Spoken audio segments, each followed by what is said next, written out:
Donald Trump told congressional leaders Friday that he will shut down the government for months or even years if he does not get money for his border wall with Mexico, and said he was proud to do it because it's the right thing.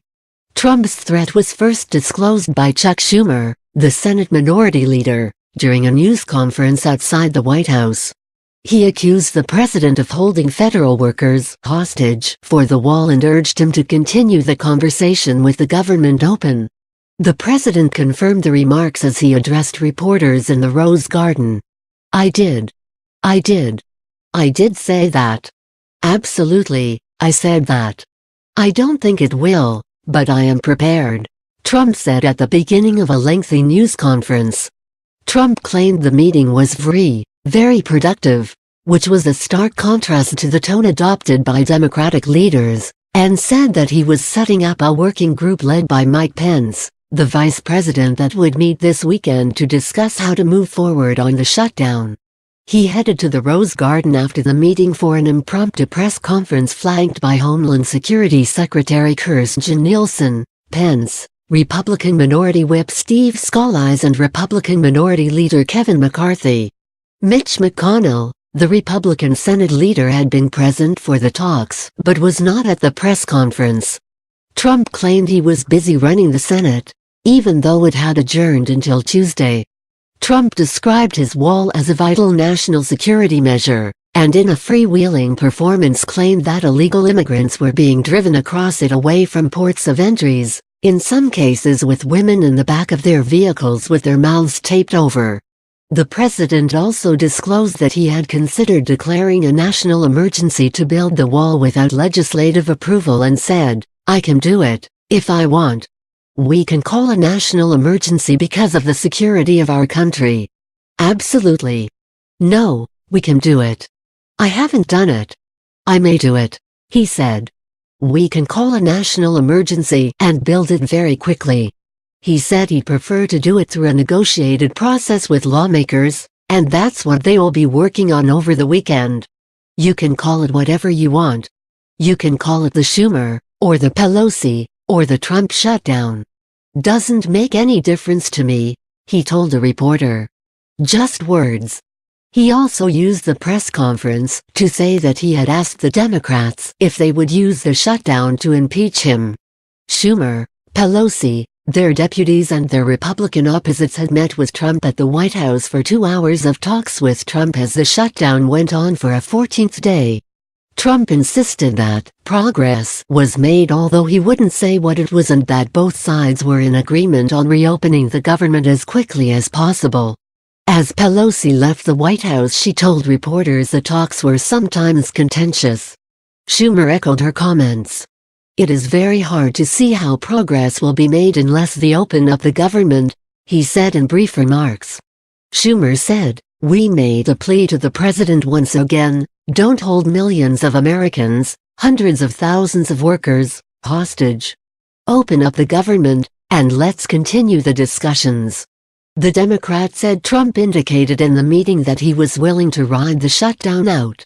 He said he would keep it closed for a very long period of time, months or even years, Schumer added.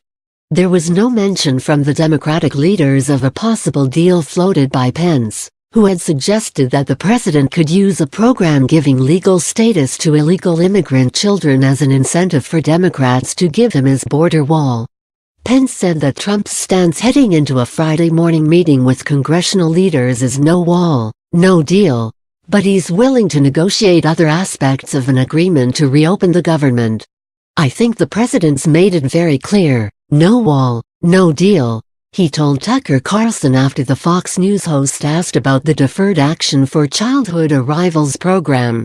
But look, we really are prepared to negotiate, we're prepared to talk, we're prepared to listen, he added.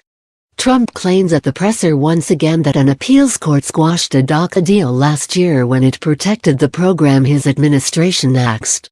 That's what broke up the DACA deal. Yes, we had a pathway, we had many things, that was getting close to being a deal, he said. The problem was that the money was a very small amount of money. The president said that the $25 billion over 10 years that the legislation appropriated only provided $1 billion up front for his wall, and he didn't want to have to go back to Congress and ask for the money each year. He signaled he wouldn't sign the bill he seemed to be referring to at the time because it provided a pathway to citizenship for illegal immigrant children. He smacked it down as amnesty for illegals. Pelosi has said that DACA alone is not enough for her caucus to give the president his border wall funding, anyway. He's asking for north of $5.6 billion at this point. The president didn't say what he offered Democrats, or what they may have agreed to, as he took one last shot at getting the government back on track before the end of the current pay period. I don't want to get into that, because I don't want to put them in a position where they have to justify anything to a lot of the people they have to make happy. He used the response as an opportunity to say that the nation does not want children dying on the way up from Central America to the United States and traveling in caravans.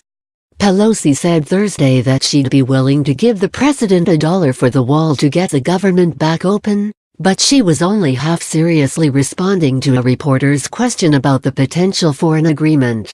House Democrats passed bills providing no money for the wall last night that would fund the Department of Homeland Security for a little more than a month. The White House has said that Trump would not sign the legislation, and the Senate did not bother to put it on the floor. As leaders departed the Capitol for their meeting on the other side of town with Trump, the Senate adjourned until Tuesday morning, ensuring that the government shutdown would continue for at least 3 more days. Trump meanwhile sent each member of Congress a slideshow prepared Nielsen that the White House previously suggested was so sensitive that it could only be viewed in a classified setting.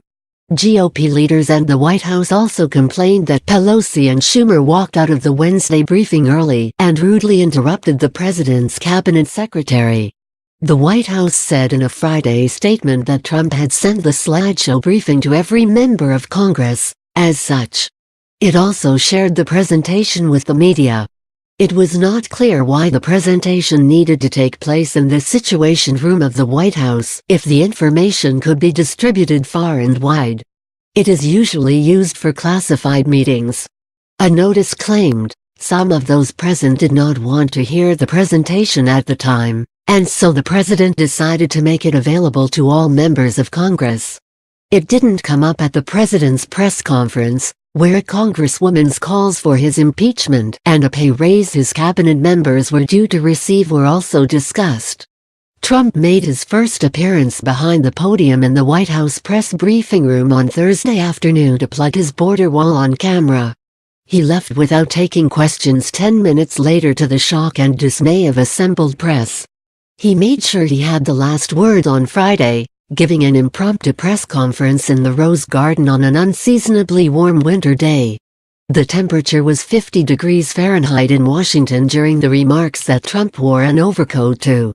His vice president, accompanying lawmakers and DHS secretaries signaled toward the end that they were cold.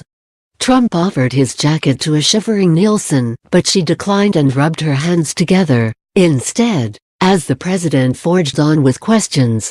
He let House McCarthy and Scalise deliver remarks after Pence and had Nielsen take a question on terrorism. As they were leaving, Pence turned around to tell DailyMail.com that he'd reject a pay raise coming to him as an unintentional effect of the shutdown. Democrats also spoke to press from the president's driveway, reiterating in their position that they will give him no money for the wall. The White House has repeatedly suggested that Pelosi would loosen her grip on border wall funding once she was formally named Speaker.